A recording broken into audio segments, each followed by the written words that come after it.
हर हर महादेव। मैं चंद्रशेखर द्विवेदी आज बात करेंगे मेष राशि वालों के बारे में कि मेष राशि वालों पे राहु और केतु का प्रभाव किस तरीके से पड़ने वाला है। कैसे पता चलेगा कि राहु और केतु इनके ऊपर जो प्रभाव डाल रहे हैं इनके हित में है या इन्हें नुकसान देने वाले हैं। क्योंकि हर ग्रहों का एक अपना एटीट्यूड होता है और राहु और केतु एक ऐसे ग्रह माने जाते हैं। राहु को कलयुग का राजा माना जाता है और यह बहुत ही ज्यादा प्रभावशाली ग्रहों में माने जाते हैं, क्योंकि यह जो ग्रह होते हैं यह हमारी रिक्वायरमेंट को, हमारे मन की भावनाओं के ऊपर ये राज करते हैं। जिस हिसाब से हम सोचते हैं, जो भी सोचते हैं, जो भी हम अपने जीवन में रिक्वायरमेंट रखते हैं, फुलफिलमेंट करना चाहते हैं, वो सिर्फ राहु की ही देन है। अब ये राहु हमारे लिए पॉजिटिव है या नेगेटिव है, या किस तरीके से हमारे लिए नेगेटिव होते हैं और क्या हम करें कि हमारे लिए पॉजिटिव होते हैं, इस पे चर्चा करते हैं। क्योंकि इनकी भी एक एनर्जी होती है, हमारे अंदर भी एक एनर्जी होती है। जब समय काल आता है तो यही एनर्जी एक दूसरे के साथ सिंक्रोनाइज होते हैं। हम भी तो ब्रह्मांड के हिस्सा है ना, यह भी इसी एनर्जी के रूप है।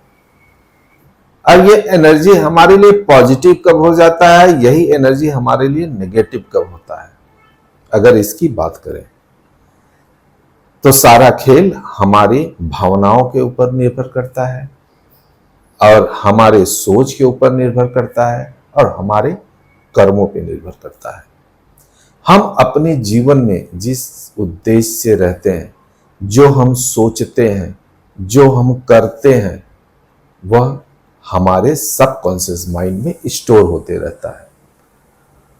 सूक्ष्म शरीर जिसको बोलते हैं, यही सूक्ष्म शरीर एक याददाश्त के रूप में रहती है, जो कि फिल्टर करके हमारी भावनाओं को फिल्टर करके संयोग के रखती है। और जब ये एनर्जी, बाहर की एनर्जी, ग्रहों की एनर्जी जब प्रवाहित होती है, तो जिस भाव और जिस उद्देश्य में रहेंगे, जिस ग्रहों की जो रिक्वायरमेंट रहेगी, हमारे शरीर को उसी तरीके से प्रभावित करते हैं, हमारे मन को प्रभावित करते हैं। हर चीज की स्टोरेज होती है। जैसे हम अपने लाइफ में स्टोरेज करते हैं, वैसे एनर्जी भी एक हमारी भावनाओं को एकत्रित करती है। तो जिस उद्देश्य और जिस कर्म के साथ हम जुड़े रहते हैं, जिस भावनाओं के साथ हम जुड़े रहते हैं, वही ग्रह नक्षत्र उसी के साथ काम करने लगते हैं। इसीलिए कहते हैं कि ऊंची भावना रखो, अच्छे कर्म करो, अच्छे विचार रखो, क्योंकि कहीं ना कहीं हमारे जीवन में इसका प्रभाव पड़ता ही पड़ता है। राहु और केतु मेष राशि वालों के लिए, इनके जीवन को सुचारू रूप से चलाने के लिए कहां कहां प्रभाव डालते हैं और इन्हें कहां सावधान रहना चाहिए और कैसे इन्हें पता करना चाहिए कि हमारा जीवन में राहु और केतु का प्रभाव अच्छा पड़ रहा है, और यदि नहीं पड़ रहा है तो इन्हें क्या करना चाहिए, इसके बारे में भी चर्चा करते हैं। अब बात करते हैं कि राहु जो है 11th हाउस कुंभ की राशि में गोचर कर रहा है। 11th भाव आपका वही है मेष राशि वालों के लिए। तो शनि के साथ, शनि के राशि में राहु का गोचर। अब रहा राहु बैठा हुआ है, वहां से अपनी 3 दृष्टियां डालेगा। और वहीं पे केतु की बात करें तो केतु आपके 5th भाव सिंह राशि में गोचर किए हुए। अब यहां से भी ये अपनी 3 दृष्टियां डालेगी।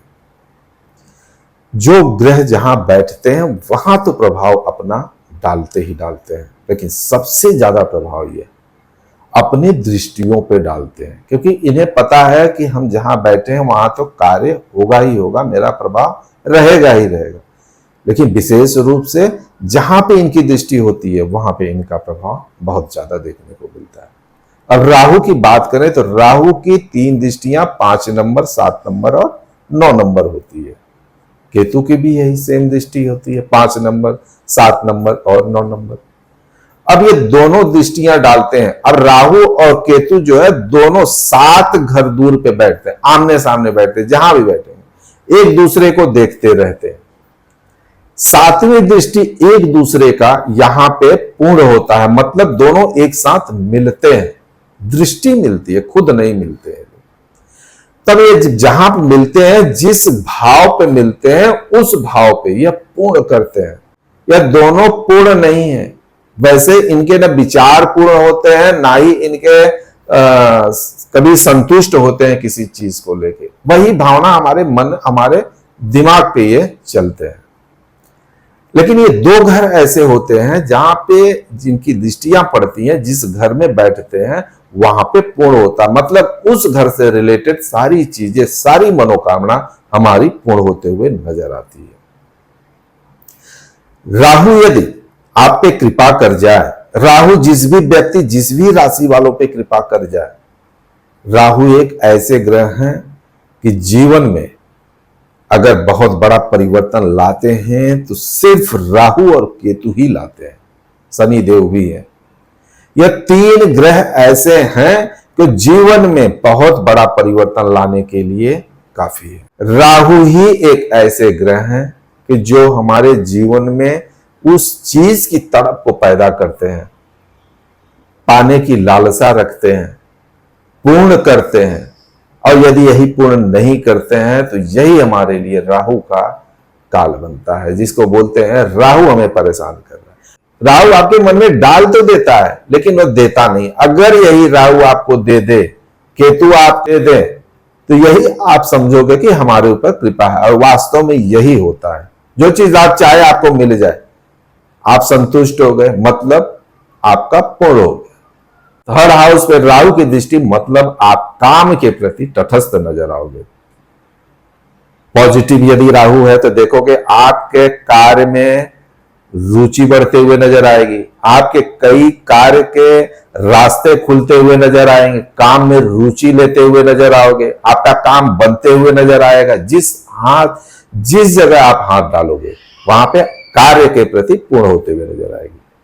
आईटी फील्ड से रिलेटेड काम करते हो, निश्चय समय काल, राहु काल आपके लिए बहुत अच्छा साबित होने वाला है। यदि आपको आलस्य आता है तो इसे इग्नोर करना है या माइंड में रखना है कि मुझे अपने काम को करना ही करना है। ऐसी भावना रखोगे तो ही आप, यह राहु आपके पक्ष में होते हुए नजर आएगा। एक बार हम किसी काम को करते हैं, आलस्य आता है, यदि हम बैठ जाते हैं तो नहीं होता, लेकिन मुझे करना है, इंपॉर्टेंट है, करना ही है, जाना ही है।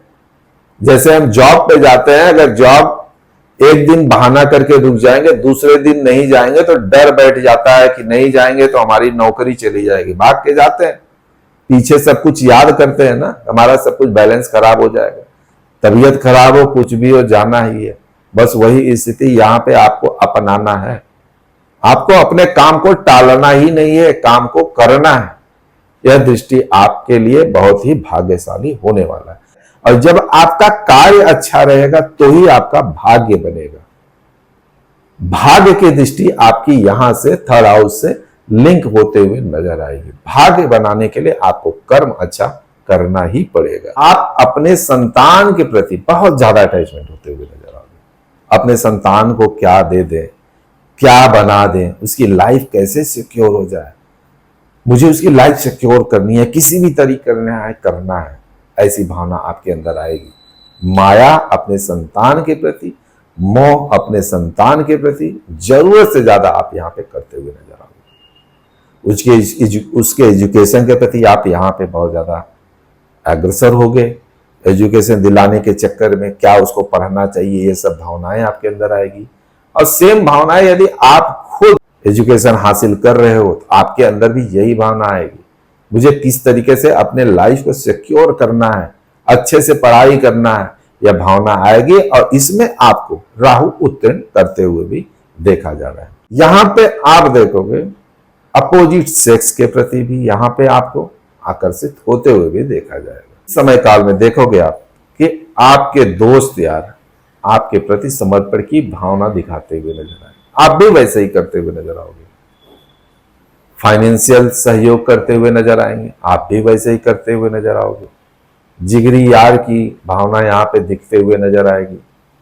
यहाँ पे आपको मान सम्मान भी देखने को मिल रहा है कि आप कुछ ऐसा कार्य करोगे, आपके पुराने कार्य को कोई याद करते हुए कुछ आप अपने जीवन में नया करने वाले हो, यह भावना को देख के, आपके मेहनत को देख के लोग आपको सराहते हुए भी नजर आएंगे, आपको एक आइडियल मानते हुए भी नजर आएंगे। ऐसा भावना राहु केतु का आपका 11th हाउस दर्शाता है। हमारे बोलने से और आपके सुनने से ही कुछ होने वाला नहीं है। सिर्फ यह करना है या कुछ होता है परिवर्तन तो आपके सबकॉन्शियस माइंड से होता है, आपके सोच से होता है, आपके विचारों से होता है। यह ग्रह नक्षत्र उसी को बढ़ाते हैं। और मैं भगवान भोलेनाथ से यही प्रार्थना करता हूं कि आपका जीवन सुखमय, समृद्धमय और आपके जीवन की हर मनोकामना पूर्ण करें। यदि आप हमारे चैनल को पहली बार देख रहे हैं और हमारा वीडियो पसंद आया हो तो लाइक और सब्सक्राइब जरूर करिएगा, क्योंकि आपके लिए भी हमारे लिए भी शुभ मुहूर्त है। हर हर महादेव।